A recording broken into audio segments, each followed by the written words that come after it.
உலகத்தில் நம்ம எதையோ அதிசயமாக பார்ப்போம். உலக அதிசயங்கள் எத்தனையோ சொல்லுவாங்க. இன்றைய அதிசயம் தாஜ்மஹால் சொல்லுவாங்க. இப்படி ஒரு அதில் இளையராஜா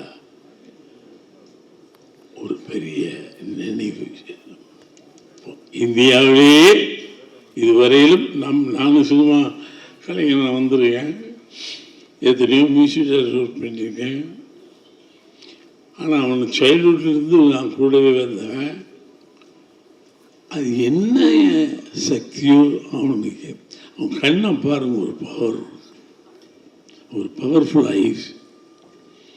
அந்த உலகம் மூஞ்சிலிருந்து இப்படி என்னடான்னு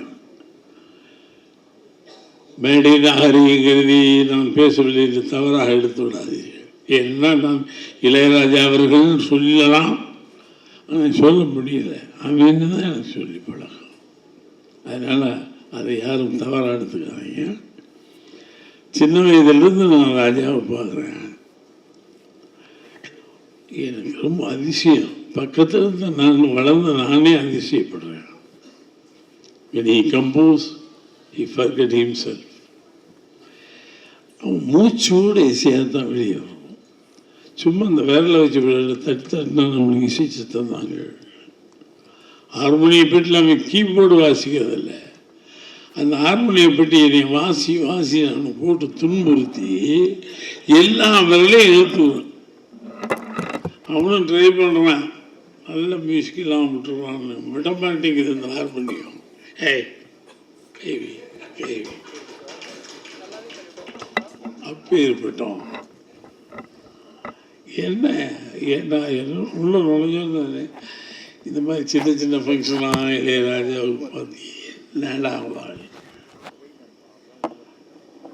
இந்திய மாநிலங்களில் எத்தனை மாநிலங்கள் இருக்கிறதோ அத்தனையும் ஒன்று சேர்ந்து அவனுக்கு இந்திய அரசாங்கம் ஒரு பெரிய விழா நடத்த வேண்டும். அன்னைக்கு நான் அந்த விழாவில் கலந்துக்கணும் ஒரு ஆசை. அது ஒரு தூய்மையான சட்டை, தூய்மையான மூஞ்சி. எப்படி என் கூட தான் இருந்தேன், எப்படி இப்படி ஒரு ஞானம் வந்துச்சு? சின்ன வயசுலேயே ஞானம். எல்லா இடங்களும் சொல்லுவேன். அந்த காலத்து இன்னைக்கு என்ன, அந்த காலத்திலே ஒரு கம்பியை போட்டுக்குவோம், இதில் கட்டுவோம், இந்த கம்பி இங்கே போய் கட்டுவோம், ஒரு பூட்டு எடுத்துக்குவோம். நல்லா கவனிங்க, இதெல்லாம் ஏற்கனவே சொல்லிட்டேன். டொங்கின்னு ஒரு தட்டுவான், இது வைப்ரேஷனில் இந்த ஸ்ட்ரிங் இப்படி போகும்ல, வாசலாம் பூட்டை வச்சுக்கிட்டு ஒரு அதிசய பிறவின்னு மேடையில் நான் இருக்கேன் சொல்லலாம். உண்மையிலேயே ஒரு அதிசய பிறவி. காலங்களால் எத்தனை நூற்றாண்டுகள் ஆனாலும் இந்திய மாநிலமும் தமிழ் மாநிலமும் இளையராஜாவை மறக்க முடியாது. நானே அசதுவேன். கூட ஒரு பெற்ற தாய் அப்படின்னு பிள்ளையா அவங்களுக்கே அதிசயப்பட வச்சிடும்.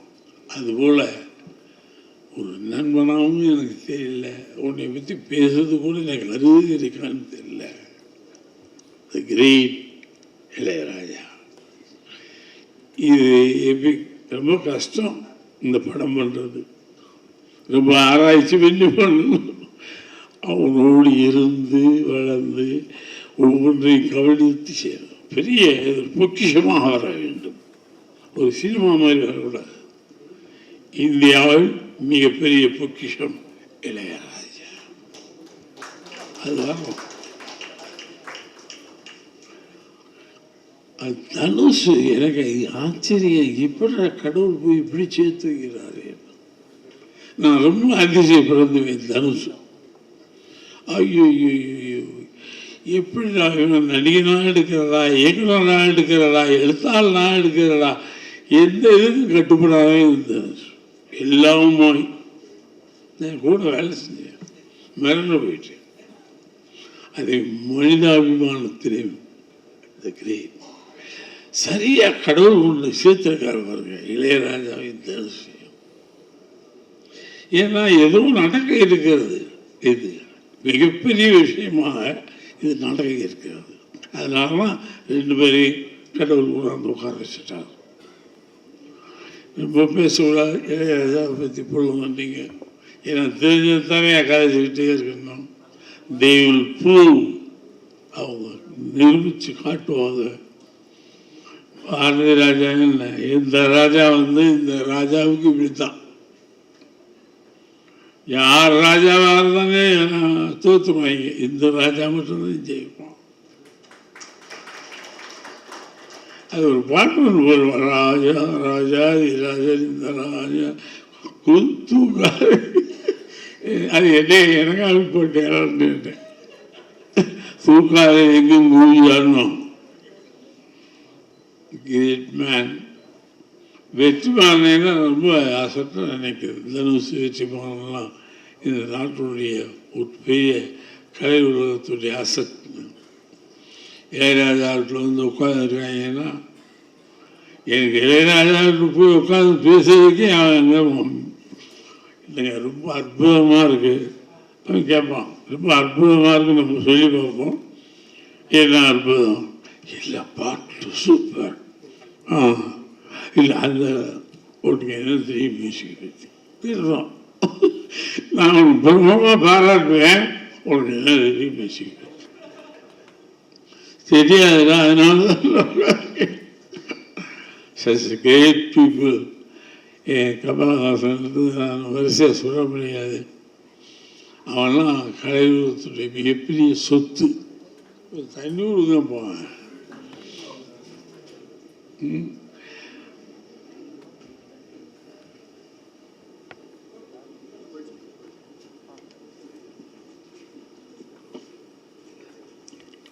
பதினாறு வயதில் படம் எடுக்கும்போது நான் பெரிய பாப்புலர் ஹீரோ. மலையாளங்கள் அது இது நடிச்சுட்ருக்காரு.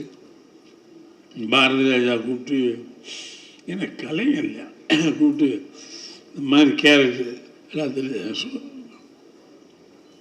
இந்த ட்ரெஸ்ஸு இப்படி இருக்கணும், காக்கி சட்டை உள்ளக்கா மாதிரி நடைய அவன் கொடுத்த நடதான். அதில் டென்ட்டு இல்லை கடி டெங்கு அடி டெங்கு நடமா. கடவுள் நான் எவ்வளோ பெரிய பாக்கியசாமி.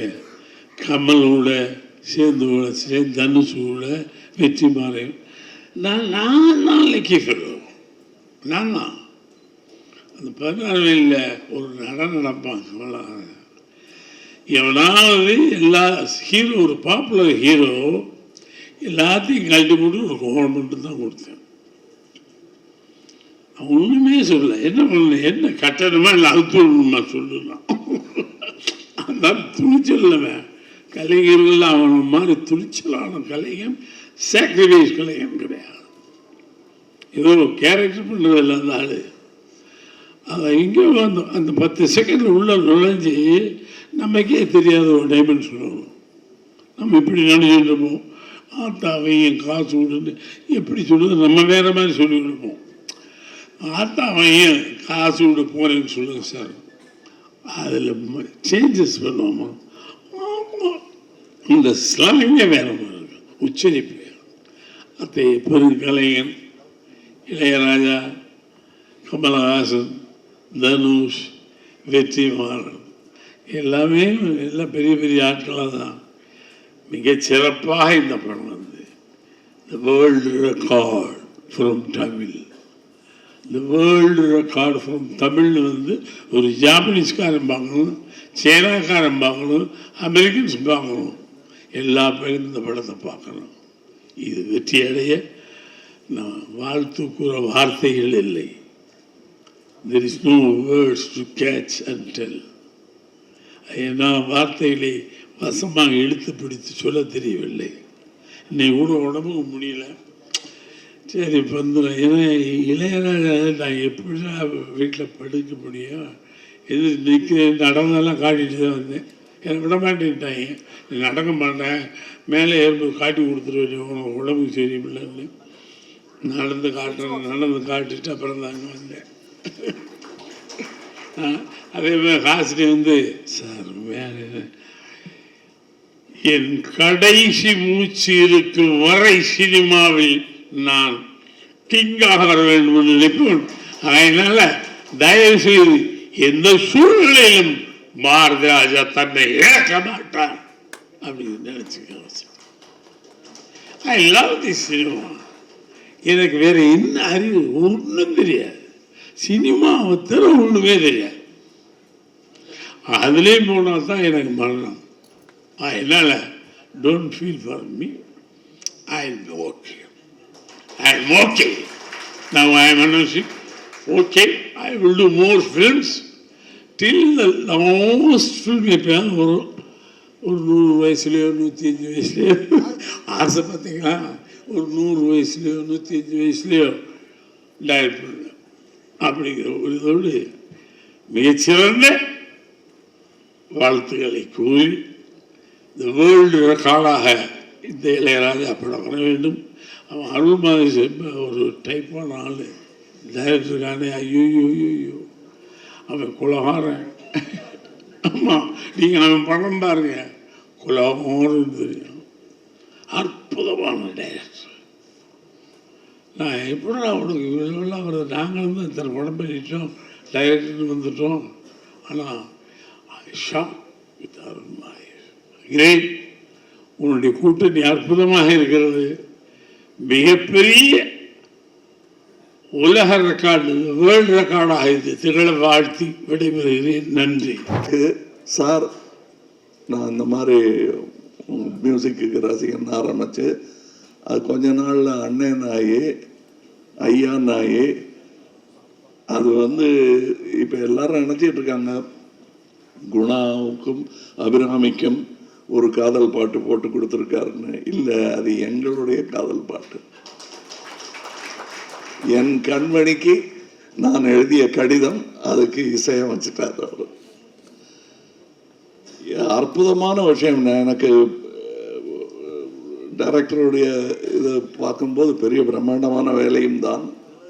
அந்த இளையராஜா அவர்கள் எனக்கு பாடும்போது ஒரு சந்நியாச மந்திரம் பாட வேண்டிய நேரம் வந்தபோது ஒன்றும் பாடலாம் முயற்சி பண்ணாங்க, விட்டுருங்க அதுவாக வரும் அப்படின்னாரு. பாடலில் ஒரு பெரிய கிளாஸ் அன்னைக்கு எனக்கு கிடைத்தது. அந்த கவனம் பண்ணுறது, எஸ்பிபி குரலில் இருந்தால் நல்லா இருக்குமான்னு ட்ரை பண்ணுறது, அதெல்லாம் பண்ணாதீங்க. உங்களுக்குள்ள ஒன்று இருக்கு, அது கிடைச்சா போதும் அப்படின்னு சொன்னாங்க. அந்த மாதிரி ஈஸியாக இருக்கணுங்கிறது தான் அவரே உங்களுக்கு கொடுக்க போகிறாரு அந்த அட்வைஸை. அதை நானும் சொல்லுகிறேன். ஈஸி. நிறைய பேர் அதைத்தான் தனுஷன் சொன்னார், இந்த ப்ரெஷர் 1000 வரும், பட் நீங்கள் எப்படி அவரை பார்க்குறீங்களோ அப்படி எடுத்துங்க. ஏன்னா எடுக்கணும்னு எடுத்தால் 8 பார்ட் எடுக்கலாம். ராஜாவை பிடிக்காதவர்கள் எடுத்தால் அது ஒரு படம். ஆனால் எப்படி எடுத்தாலும் அந்த இசை மேதைங்கிறவர் தனித்து நிற்பார். பிடிக்காதவங்க சொன்னா கூட இதை மறக்க முடியாதுல்ல. அவர் 6 அடியெல்லாம் கிடையாதுங்கன்னு ஆரம்பிப்பாங்க பிடிக்காதவங்க.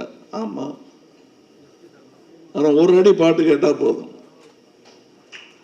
அந்த மாதிரி நாங்கள் இப்போ கூட பேசிகிட்டு இருந்தோம். அதில் இப்போ பொறாமை பிடித்தவர்கள், நல்ல வேளை எனக்கு இசையில் புரியும் அவ்வளோதானே தவிர பெரிய பேராசை ஒன்றும் கிடையாது. அதனால் எனக்கு அவர் மேலே பொறாமையே கிடையாது. அவர் செய்கிறதெல்லாம் நானே செஞ்சிட்ட மாதிரி சந்தோஷம் எனக்கு. அதாவது எங்கள் அப்பாவுக்கு பாடவே வராது. சரிகம பதனிசாவை சானிதப்பா மகரிசான் பாடக்கூடிய அளவுக்கு தான் சங்கீதம் தெரியும். ஆனால் ரசிப்பார்.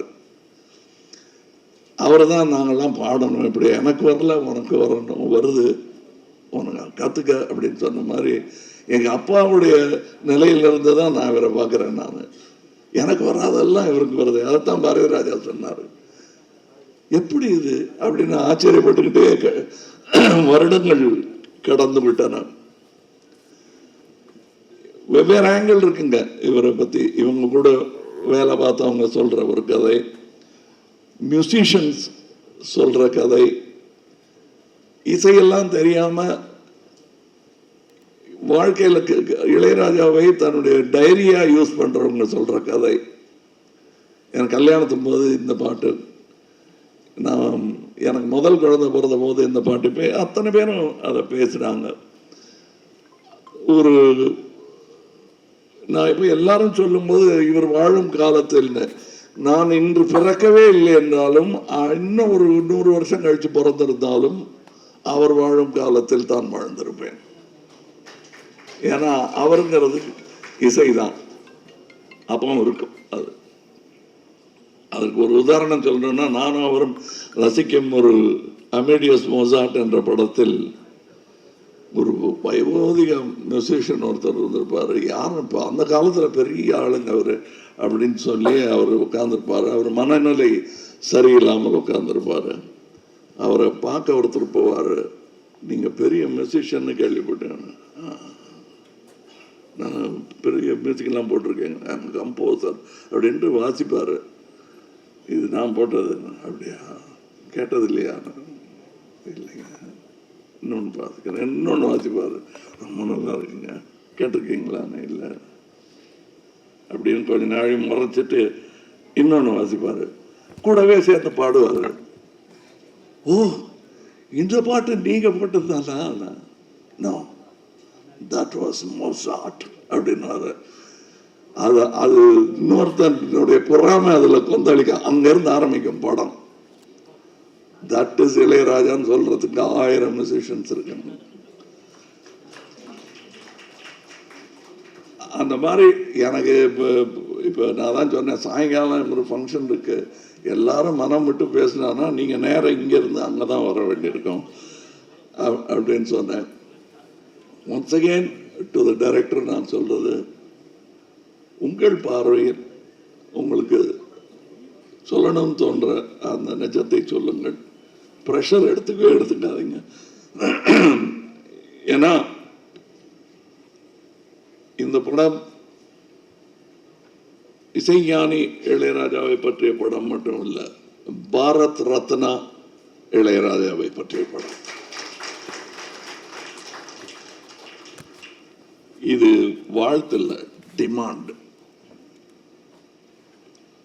எங்களுடைய டிமாண்ட். இதுலயே கொஞ்சம் பாஷையெல்லாம் கம்மியா இருக்கு, தமிழ், தெலுங்கு, மலையாளம், கன்னடா, ஹிந்தின்னு.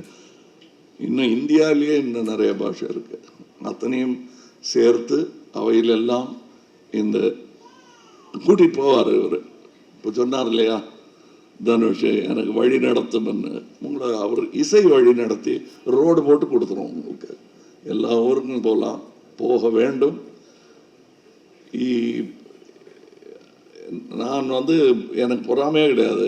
அதான் நான் சொன்னேனே, சாருன்னு ஆரம்பிச்சு, அண்ணன் ஆரம்பிச்சு, ஐயான்னு ஆரம்பிச்சு, இப்போ வித்தியாசம் இல்லாமல் அவருக்கு பாராட்டு வரும்போதெல்லாம் எனக்கு வருவதாக எனக்கு தோன்றும். அப்படிப்பட்ட ஒரு பாராட்டு விழாவாகத்தான் நான் இதை எடுத்துக்கொள்கிறேன். இதில் இன்னும் நிறையா சொல்வதற்கான விஷயங்கள் எனக்கு இருக்கிறது. ஆனால் இதற்கு பிறகு இசை வெளியீட்டு விழா, பிரீமியர், வெற்றி விழா, நிறைய வாய்ப்புகள் இருக்கிறது. அங்கேயெல்லாம் பேசுவதற்கு நிறைய இருக்கிறது, பேசலாம். வாழ்த்துக்கள், வணக்கம்.